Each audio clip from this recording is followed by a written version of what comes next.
Hey guys, I was listening to a story this morning, really sweet story about an old monk who was about to die, and everybody in the monastery gathered around to hear his final words with great expectation.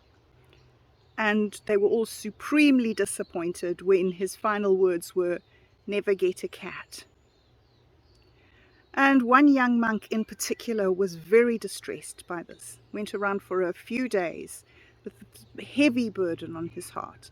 Like, what did this guy have against cats, and why did he give such a stupid exit speech, and what was the point of it all, and what is he bothering for? So he sought out an older monk in the monastery and said, "What's up with this?" And the older monk said, "Hey, hold up, it was nothing about cats. It's a story."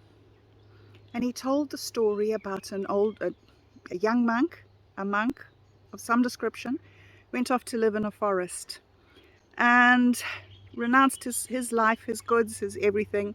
He had two Buddhist robes.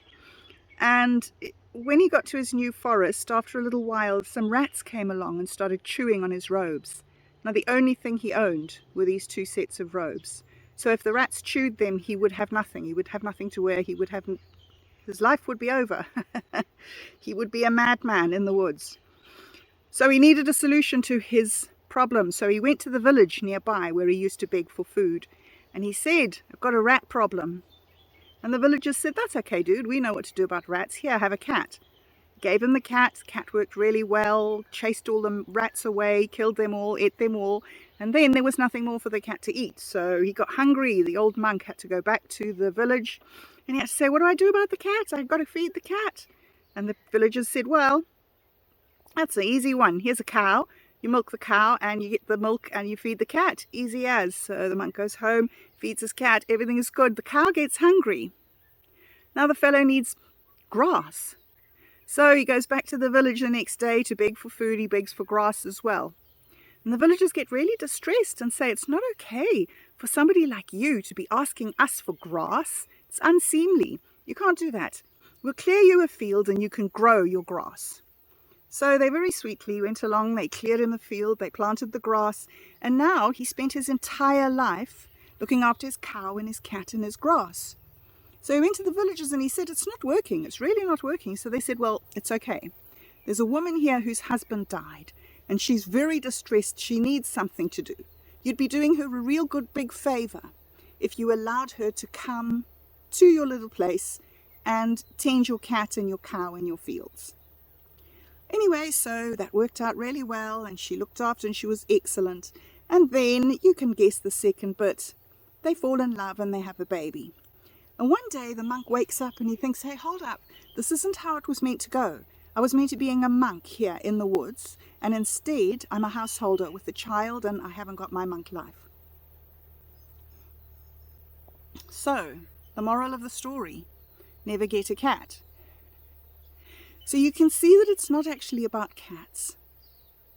It's really about thinking, about your mind.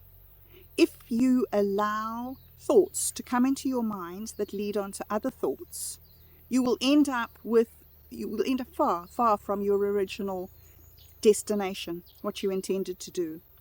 So never get a cat is never allow anything into your mind that is going to lead to other things.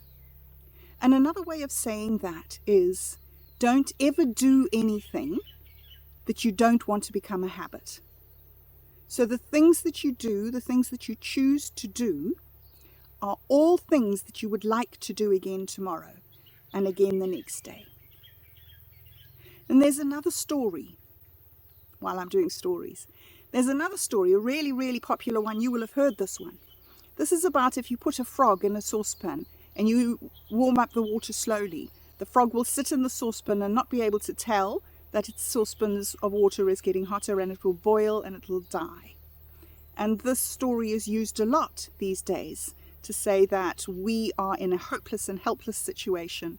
Our world is going to hell in a handbag and we have nothing, no way to protect against it. So it's a real apocalyptic doom and gloom story. And it's completely wrong, because what will happen in real life is that the frog will hop away. There is no staying in the pot. Animals are not as stupid as we think they are. You think of a snake in the desert.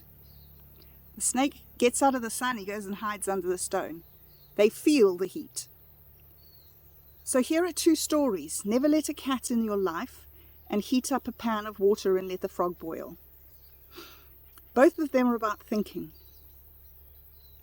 And the thing is that if you do get a cat in your life, and if you do see the way this cat is adding a cow and a rice field, a grass field and a woman and a baby, and you see this progression of events happening in your life, then you can be like the frog and you can hop away, because frogs are an amazing, amazing creature.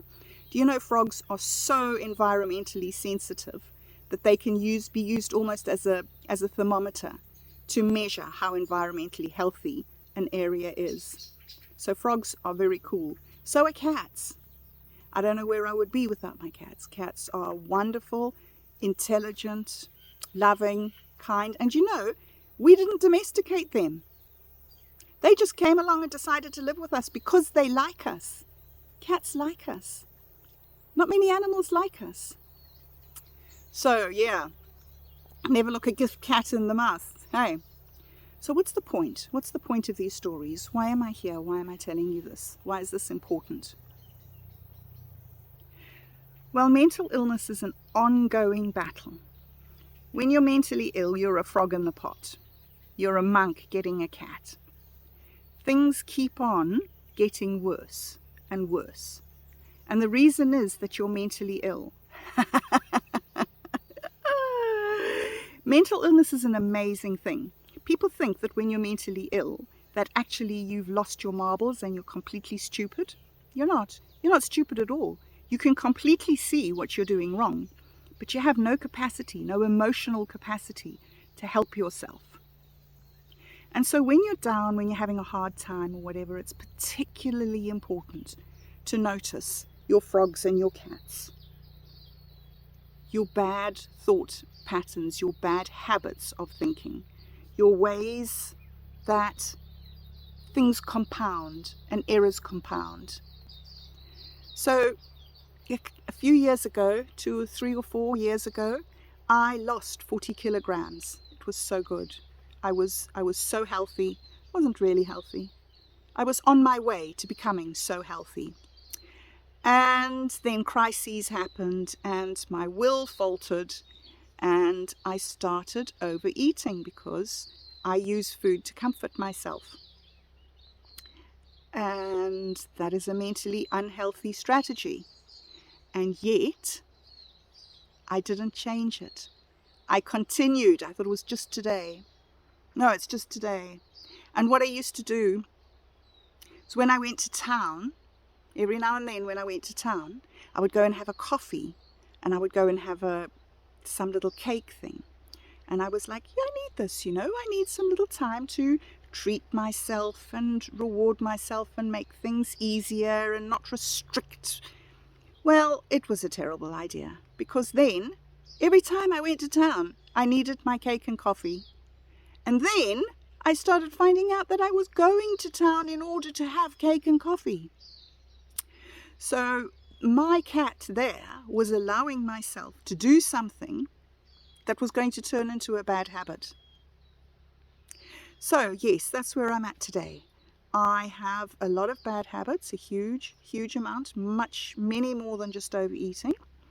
And every day is a challenge to stay on the straight and narrow, to choose the things to do today that I want to be doing tomorrow. Like, for instance, making videos every day.